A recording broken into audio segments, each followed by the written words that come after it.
తెలంగాణ కమలయ్యలు దేశ ప్రధాని నరేంద్ర మోడీ సారు కేంద్ర హోంమంత్రి అమిత్ షా సారు కాళ్ళు పట్టుకునే రాజకీయాలు తప్పితే తెలివితోని తెలంగాణకు పెట్టుబడులు తెచ్చే రాజకీయాలు అది చేస్తలేరట.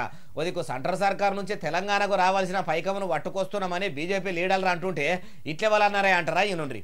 కిషన్ రెడ్డి కూడా మా ఉద్యమ మిత్రుడే. ఆయన పాదయాత్రలు చేసినా మేము పోయినాం అక్కడికి. కానీ తెలంగాణ సమాజం పట్ల కింత కమిట్మెంట్ లేని దరిద్రులు మీరు ఎందుకు రాజకీయాలు చేయడం? కేవలం మీ మోడీ అమిత్ షా మోకాళ్ళు పట్టుకోవడానికైనా మీరు రాజకీయాలు చేసి. ఈయన Congress party leader cum MLC Addanki Dayakar sir ఏమంటున్నాడో, ఢిల్లీ కమలయ్యల మోకాళ్ళు పట్టుకునేదానికే తెలంగాణ బీజేపీ లీడర్లు భజన చేస్తుర్రట. అయ్యా అద్దంకి సారు, మలి సర్కారు ఏలుబడిలకు వచ్చినాక మీరు కూడా సాటుగా సీఎం రేవంత్ సార్ను అడుక్కొని ఇప్పుడు ఎమ్మెల్సీ పదవి తెచ్చుకున్నారట. మరి మీరు చేస్తున్నది మోకాలు పట్టుకునే రాజకీయమేనా, లేకుంటే మీరు సూటిగా రాజకీయం చేసి తెలంగాణను ఉద్ధరించింది ఏమన్నా ఉన్నదా? మీ షెయి సర్కారు ఏలుబడిలకు వచ్చి ఏడాది అయిపోతున్నా కానీ ఏడేసిన గొంగడి ఆడనే అన్నట్టు మీ ఏలుబడి ఉన్నది.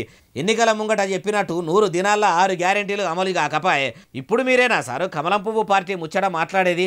మొదలే మనది చక్కగా పెట్టుకొని అప్పుడు అవతలోళ్లకు శుద్ధులు చెప్తే చక్కగా ఉంటుంది. ముందుగల మీ షెయి సర్కారు చెప్పిన హామీలు ఒక్కటి చక్కగా అమలు చేస్తలేదు.